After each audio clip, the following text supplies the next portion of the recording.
All right, everybody, welcome back to another episode of the Crypto 101 podcast. I'm your host, Bryce, joined by my co-host, Mr. Aaron Pizza Mind Malone. Aaron, how you doing, sir? I am doing fantastic. It is another wonderful fall day here in Texas. The weather's You look beautiful. great. Thank you, man. I love that I feel shirt. great. I feel great. I feel like the worst is behind us and the best is yet to come. And that's not a cliche. It's truly how I feel. Why? I don't know. I don't have any evidence or You're just an metrics to eternal support that. It's a optimist. feeling, and you can't argue about how someone feels. And you know what else I feel?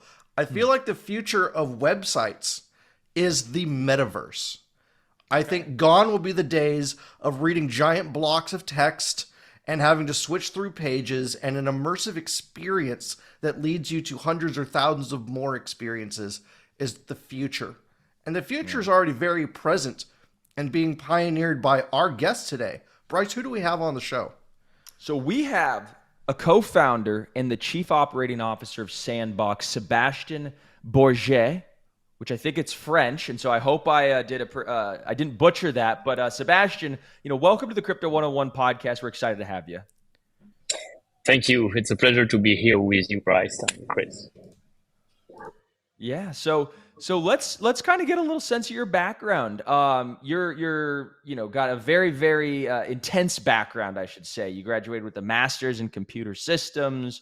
You've been in Hong Kong. You launched this company that was acquired by one of the largest kind of gaming companies out there, Animoca Brands, and now you're building Sandbox. So catch us up. All right. Well, okay, of course. So it looks like it's quite a journey. Like overall, over the past 15 years, I've been an entrepreneur.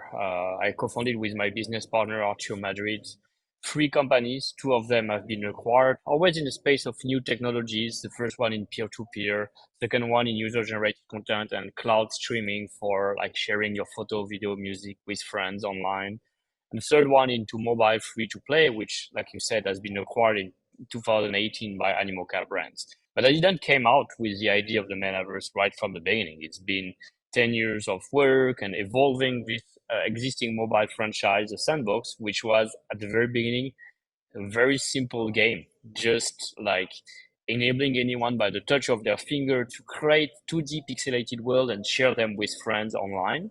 That was the beginning of the idea, but it turned out really quickly into massive success. We wanted to empower players in becoming creator, and it grew into this success over time with 40 million installs, 70 million creations.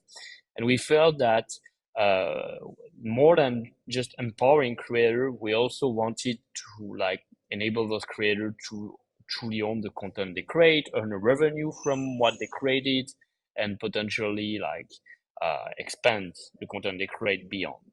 And we were frustrated not being able to do so on platform like Apple, Google by then. And around 2017, when we continued to venture and explore in the realm of new technologies, we found about blockchain, NFTs, with the first crypto blockchain-based game by then, CryptoKitties.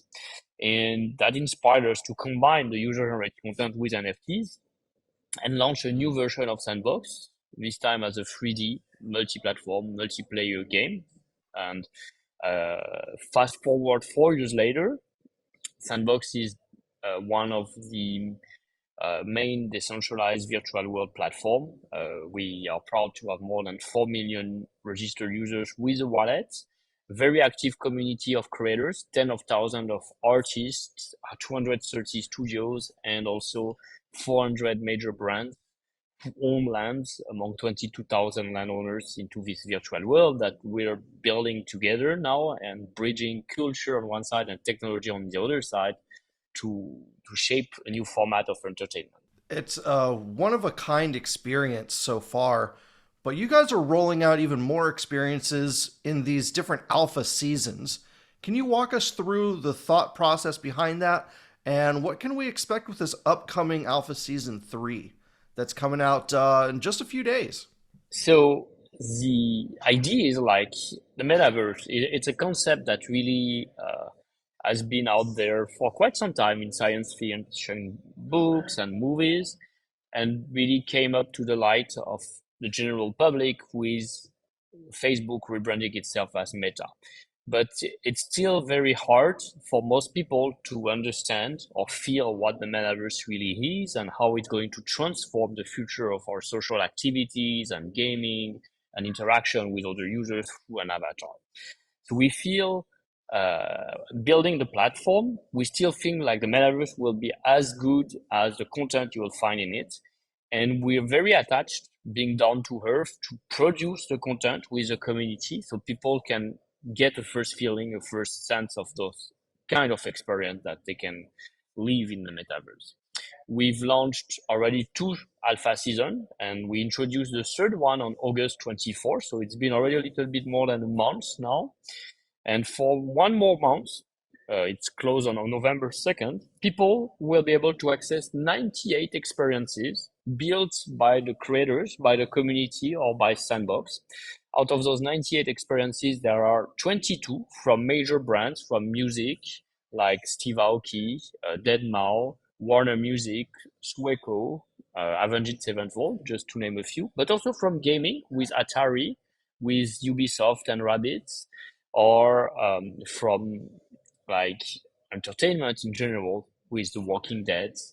So touching multiple topic of lifestyle, gaming, etc., that contributes to build a place where you come with an avatar. That avatar is that 3D character, your representation, and you complete quest, you engage. Every day there is a new experience that is available. So you progressively complete those quests and discover new kind of experience that are really not just games. And that's quite interesting. They can be like social hubs, activities, dance clubs, art galleries, museum, and more.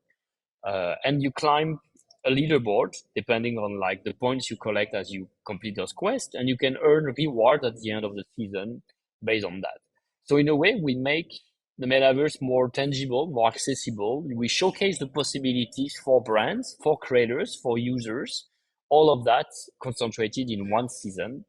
Um, that's the season 3.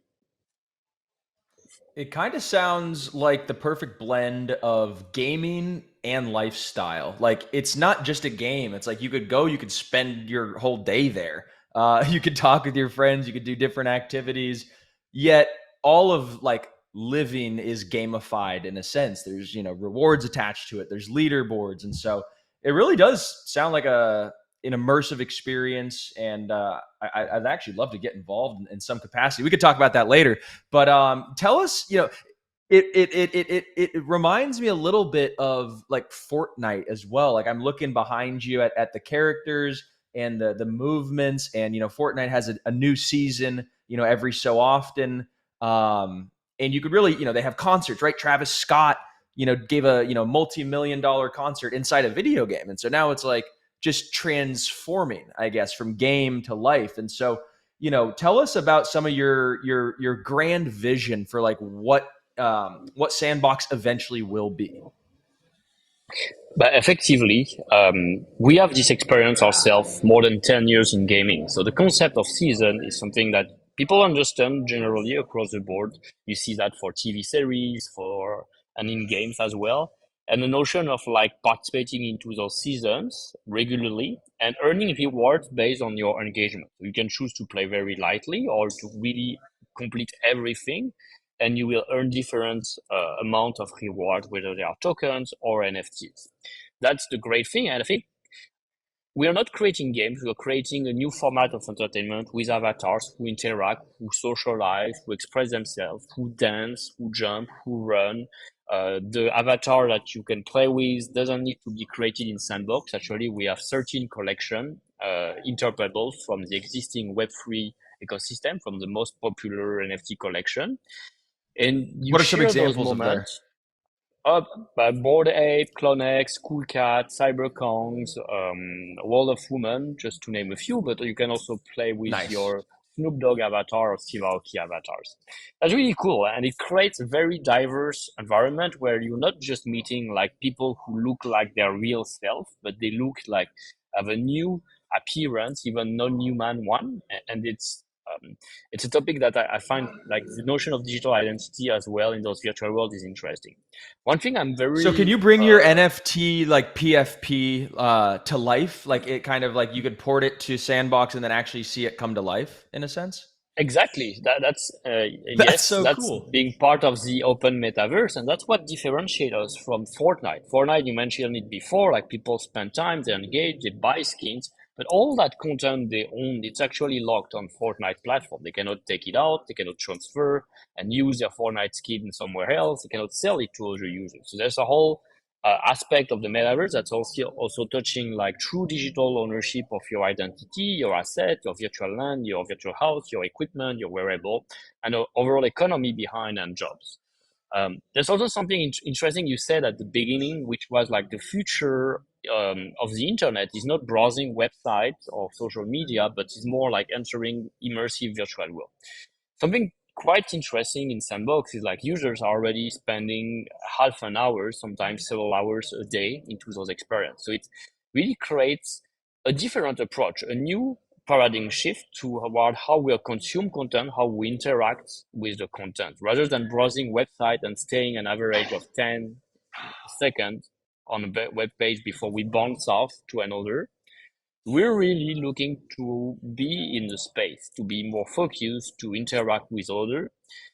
So that's a thing that the sandbox is really demonstrating that the possibilities of how it's going to interact. And I'm looking forward the next 2, 5, 10 years of how it will keep evolving.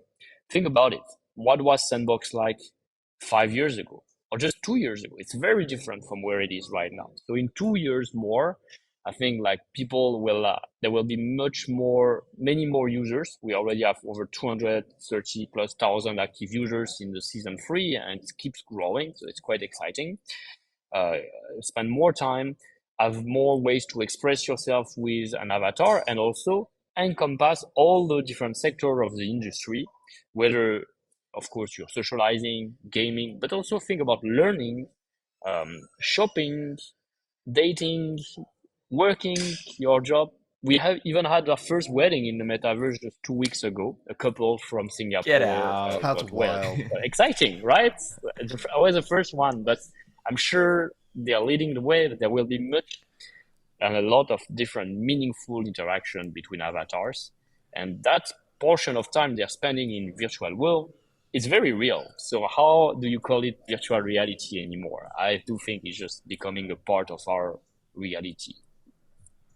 You know, the last time I was in San Diego, I was over at the mall in La Jolla, and they had this machine that would take a 3D scan of your entire body and then turn you and your family or you and your spouse into action figures that you could then put on the mantle. Is there going to be a possibility for us to scan ourselves as avatars into the game someday? I think it's very likely. And what's important is to give the freedom for people to choose if they want to be as realistic as possible into the metaverse or they want to be totally different. We've seen like one of the element of success behind PFP NFT collection is also like the fact that it's very much more creative and different identity. It can be animal based, it can be like robotic based, cyberpunk, and so on. And you don't find that so much in any other virtual world or platform. That's cool. I think both options is really cool. Yeah, no, there's a ton of different, directions that we could kind of see virtual reality kind of splintering into. And I think what you said about virtual reality no longer be calling that, but it's just actual reality is definitely the probably what the future holds in store for us. And at Sandbox, you guys are not only building a lot of this future, but you guys are funding a lot of the future as well to help kind of advance metaverse fields like gaming and fashion and finance and security and all that kind of stuff. So, could you tell us a little bit about what you guys call the Game Makers Fund? Absolutely. Our idea is to inspire the community. We're the platform. We provide the tools with our 3D editor, with our no-code game maker, and those we create those tools so they are as accessible as possible. Like you do not need to know programming or any programming language. You don't need to have any previous skills to start using them. So that means like content creation now becomes accessible to just anyone. It's not just like professional studios, people who've been in the industry before. That will create a great diversity of content, new type of games and new type of experiences beyond. And the Game Maker Fund is here to support that creativity. So anyone who has a project, any kind of wild idea, something that goes beyond their imagination, they can pitch it to us, to our Game Maker Fund team on www.sandbox.game/fund. We review each project and we see how we can support that creativity so it becomes playable and concretely accessible on your land in Sandbox. And the season 3, over the 98 experiences, has 22 branded experiences, and the rest is user-generated content. GMF, Game Maker Fund, we call it GMF internally. GMF supported experiences that are already featured. So I think it's also great to showcase what the community has done and how we've been inspired using that to inspire more and more creators around the world. What kind of computer or gaming console is needed to access Sandbox? Like, do we need like the biggest and best thing out there with multiple GPUs in it, or is it something that people can run on a laptop? To make the Metaverse as accessible as possible to everyone, you have to build it so it can run on almost any device. We started with PC and Mac, and it ran with roughly any computer. I remember I was having fun running it on like even an old computer with 4 GB of RAM and a low graphic card. It does run. You don't need to have like a high-end PC or machine for VR or hardcore gaming. If not, that would restrict a lot the accessibility. The next step is to make Sandbox on mobile. We know that the next step to mainstream is like people more and more are playing on their mobile device and want to access the Metaverse from just anywhere, and that's what we're working on. And that would be one of our major goals in 2023. You know, I think what's really cool, and one of my big takeaways from this conversation so far has been that you guys were really like a gaming company and a storytelling company that applied blockchain and applied cryptocurrency to it, kind of, after you were already, deep in the upstart of your company. Whereas like a lot of the gaming companies that are affiliated with blockchain and crypto now are like, hey, like let's launch a crypto token, let's do this, and we'll kind of tack gaming on top of it, if you will. And so, tell us a little bit about. I think from a perspective of a person who built a gaming company, what was it about cryptocurrencies and NFTs that was attractive? Why did you guys decide to go down that route? And how is it like crucial for like having a self-sustaining economy, or like what's the draw about blockchain technology that made you want to dive into it? That's a great question. That's First of all, we build the Sandbox platform. All the tools, the creator tools I mentioned before, VoxEdit or Creator, our marketplace, our no-code game maker, the map, we made them accessible in alpha or in beta, even before we introduced the token, because we wanted to have at the core of Sandbox like a very creators-driven community, and make sure like there was actual product and actual engagement of that community that will drive the circular economy of creators afterwards. We, however, build the Sandbox platform right from the beginning to incorporate blockchain, NFTs, so lands, avatars, assets created by the users or from premium brands, and Sand token, even though we introduce and sold them later to the community, because we felt as well, and that's our background in gaming before, that if we were just trying to plug in NFT and a token on top of an existing product, there would be definitely there would be issues in terms of like the design, in terms of writing that economy and managing like resources that are on one side scarce and on the other side like with an infinite supply or an inflation, since there's been no control or tracking before. So blockchain technology has truly provided the solution to actually a real problem that we encountered before. As I mentioned, Sandbox started as a mobile game with 40 million installs. People were spending days, sometimes spending hours, sometimes days and more, drawing and building content on a gallery.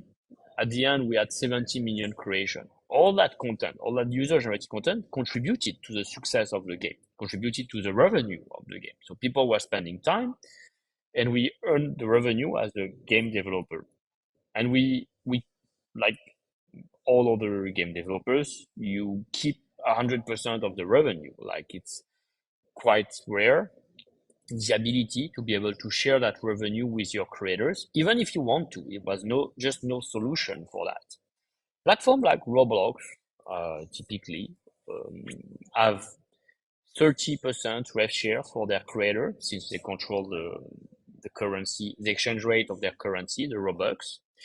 And even them, they had the struggle first to bring on and come and have that rev share with their creator on the mobile platform, which we were on back then. So blockchain and essentially NFTs have provided a real solution behind to that problem, because we saw how anyone could buy and sell directly from themselves the content without the control of the platform, and the value could flow directly between the users, and the platform no longer like capturing all that value. And I think like the combination of all those ingredients, product first, community first, creator first, and then having the NFT and the token, as is maybe one of the reasons where Sandbox has truly differentiated itself and now position itself as one of the main decentralized virtual world. Yeah, what you built is truly unique and very impressive. How are you able to get the word out to bring so many celebrities on board? I mean, just not just into your game, but like into crypto, Sandbox has been like the number one ingest for famous musicians and artists. Did you just run into them at a party one day, or what was the strategy towards attracting them onto your platform? Well, I think it's essentially the same. Like, our strategy toward brands or artists and celebrity is basically showing them that we have a real product behind, with on one side the creation and the creator community, on the other side an audience of players.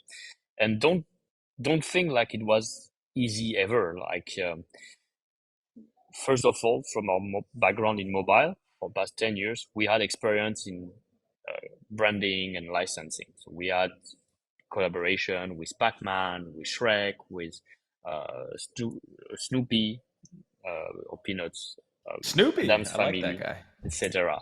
on our mobile game. And then it took us almost 2 years to close our very first partner in Sandbox. I remember Smurf, Care Bears, Atari, The Walking Dead. They were like the very first partner that trusted us on the vision, and also trusted our like our experience as entrepreneur, our capacity to build a product, and our capacity to leverage the IP for what they really are, what their strengths, basically bringing characters, content, stories, and engaging the fans and the community around them. So adding value to the brand through the product here, which is no longer just a game, but a new form of experience. And leveraging user-generated content as well is something that if you look right now into the overall industry, I think only Sandbox provide that capability for players, for creators to create their and to mix and to remix their own experience with their favorite IPs all together into a land, publish it, own it, monetize it the way they want. And progressively, we've added more and more partners. And from 2 years to sign, so the first conversation to sign a deal, we've been able to shorten up that time to a matter of a few months to weeks at best, but always with real creativity, real work behind. So every time you see a brand that comes into Sandbox and is announced, it's not just an announcement. You can already see a teaser, you can see a preview of the content. We have put real effort to understand the brand and how we're going to make it leverage the possibilities of Web3 and the metaverse in general. What's it like building a company, like, a crypto affiliated company throughout a bear market? Because I see lots of companies that say, oh, the bear market is really, compressing our margins, or it's making it harder to hire good quality people or to retain good people. And, as the chief operating officer, do you see any of this kind of stuff, at your company or at competitors or anything like that? What's it like running a company like this during a bear market? So Sandbox started, the blockchain and NFT based version of Sandbox actually started already in the bear market toward 2018. It took us over a year and a half to close our first seed round of investment. People didn't believe in the vision. People thought like we couldn't execute the vision, or like Minecraft with NFT made no sense by then, or like the market wasn't ready for it. It was too early. So well, no problem. We just focused, and like I explained a little bit before in our approach, we focus on like building the tools, showing that we can grow a community, and just like any startup and any entrepreneur, so like a crypto startup isn't different in that sense. You still have to prove you have a business model, that you have adoption, that you are right fit, market fit, and so on. We built on that, and we kept on delivering progressively through partnership, through product release, through the growth of our user base and the engagement into our products. Um, and today, I think like we keep and share the very same rationale. Like we deliver the alpha season 3, we have the best engagement metrics ever. So even if it's a bearish market from the crypto side, we can show that we have players engaged with NFT, with a wallet, and they are here. They are here for the gameplay first, for the socialization, and they are participating and engaging with play and earn in a meaningful way. They are learning new skills as well as creator or players. Yeah, The it kind number of of makes sense brands, that the gaming aspect and the social aspect would actually see an uptick during a bear market because they need people to commiserate with. They need community to distract them. They need games to distract them, and all that kind of stuff. So what an interesting relationship there. in a phrase, you're right, like less distraction, but also more. The metaverse, I think, is not something that's as a short lifespan. We all know that it's going to be the next major disruption. All the analysts, Morgan Stanley, Goldman Sachs, etc., think like this is going to be the next $1 trillion opportunity over the next decade. So we know brands are coming into, we know there's an ecosystem of builders, specifically in Sandbox now with 230 studios that progressively are building on top of it. And that adoption is taking time progressively, but we're seeing it, and it's not dependent on like market cycle, because people acquire land, they hold to their land, they build on their land, they launch, audience come in and they develop. It's um, and I think this is also designed from the ground up to have a real utility to all those digital assets, whether it's your avatar, identity, your equipment that you use in game, the content you use to build those experiences and worlds and bring them to life, the fact that you explore the metaverse and bring life to it by interacting with other users, all of that is very valuable. And all that value goes to the community first. There's so much going on over there. I feel like I need a tour guide. And that got me thinking, what other types of creators have not been tapped into yet that you'd like to onboard in the future? Like maybe there will Uh, be tour guides or podcasts or daily news. Honestly, a metaverse tour guide is like the best idea I think I've ever heard.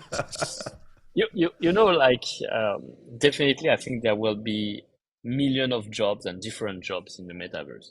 Creators, architects, fashion designers, interior designers as well. But content curation, I think you're right. Like we've seen that before on YouTube, we've seen that on TikTok and Pinterest. Some people every day they just try to aggregate what's the best for you specifically based on your interest to watch. Like what are the funniest video to watch, what's the new trendy, hypey content that's surfacing, etc. So you are dedicating your own time to make other people save time. That's valuable. The second thing is we're exploring virtual worlds. And the way you can explore those virtual worlds, everyone has a different appreciation of it. But like you're in a city, you can just walk by every day the same path and not pay attention to anything, be focused. But you can also look around, you can see the nature, you can notice the architect who designed this building, you can know the story of like what those materials or decoration were made of. And some people attach more importance to the storytelling and the culture and the behind the scene making of how things were made until you see the final results. And I think tour guide can provide that value. Yeah, it Yeah. would almost be like you might also like an old fashioned analog human algorithm of a person actually showing you what's going on that day. I think that'd be a phenomenal channel or a service for hire. I think it just having an economy in this not even a virtual world but a real world that is accessed through the computer. All kinds of Airbnb jobs moved, are going to end up being created. Yeah, absolutely. of course, Airbnb moved from like just the renting of places to like all the discovery activities or people Yeah. telling you the culture of a place. I think the metaverse is going to be a very culturally rich uh, new digital nation where you will encounter people from different nationalities, from different backgrounds, and also new type of creators. Like I like this analogy of like a digital sovereign state or a digital nation. And it makes me think, you get a bunch of people who kind of opt in to being a citizen of a certain metaverse land, right? And there could be a million different lands in Sandbox or in the metaverse. And it makes me think about like, there's going to be a governance system, there's going to be voting, there's going to be rules. And it's, people will have actually more self identification sometimes maybe with their digital nation state than their own state in whatever country they live in. So it's such a fascinating time. And again, like you said, it all started with science fiction. People kind of wrote about this stuff and thought about it. I just read Snow Crash, and this reminds me a lot of that. We all have this notion. We want to have this feeling of belonging to a community or a country, and we can sometimes we don't choose the country we actually are born in, but we can choose the country we're living in. And I think like the metaverse, it's more interesting because we can really choose where we are going, who we are going to be, where we're going to live, in which virtual post, and which community we belong to. Yeah, it's an amazing thing that you built there. Can you tell us a little bit about who inspired you in the crypto space as you were getting into it and kind of maybe shaped the way that you did the crypto and blockchain side of things? I think this one person, more specifically, that's definitely being uh, an amazing thought leader in the space and really contributed towards like shaping the blockchain gaming industry where it is now. And his name is Yat Fu, the CEO and co-founder of Animoca Brands. You can definitely see him speaking at most conference in the world. Now his Animoca Brands Group, which we are part of, has I think invested in over more than 400 companies. So they are helping the industry, and they've been doing so since roughly the same time as we joined them, 2018. They were the first publisher of CryptoKitties.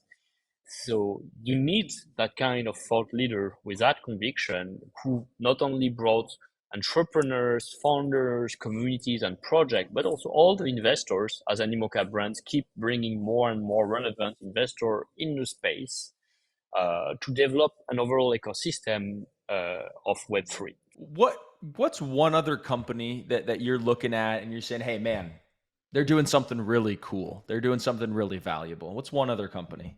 Well, there's plenty of companies. You know, I'm the president of the Blockchain Game Alliance. We represent now over 400 members, so it's been Ah, growing as well wow. for 4 years. Of course, I love like when we started in 2018, we were just a handful project. So seeing those handful projects succeeding and growing from OpenSea, from Axie Infinity, from SoRare, just to name a few, but also like wallet, Venly, Bitski, or infrastructure related. I think it's great to see and feel and share with like-minded people who are building and have this ethos, and I think it's important. Love it, man. This was awesome, Sebastian. Thank you so much for coming on. We have one closing question that we ask every guest who comes on the show, and it's kind of a simple one. And it's just, if this was the very first podcast that somebody getting into crypto and NFTs was to listen to, what's one word of advice for somebody who's just breaking into the industry?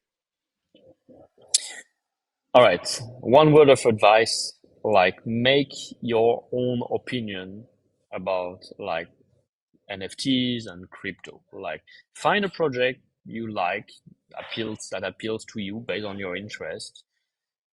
Try things on, get on board, join the Discord, get a community feeling, etc. If you're interested in the metaverse, start by creating your avatar and exploring those experiences. You don't need to buy NFTs or crypto to get started. That will come along. Like if you really feel for it, etc., you quite naturally will want to do more, get more involved, and maybe even be rewarded for the time you're going to spend or the content or what you will be learning. That's a great word of wisdom. Just get involved, roll your sleeves up, and have some fun. So, Sebastian, thank you so much for coming on to the Crypto 101 podcast. Where can people get involved? Is it sandbox.com? Is there a Twitter that people could go find? Yes, sandbox.game, or Twitter, but also like just season 3. It's live until November 2nd. Anyone can create an avatar and start discovering those experience, the NFT, earn with the Alpha Pass. And well, if they like it, hopefully they will get more involved and why not become a creator themselves. Beautiful. All right. Well, thank you so much. I'll hopefully see you around. And next time we're over in France, we'll drop by. Definitely more than welcome.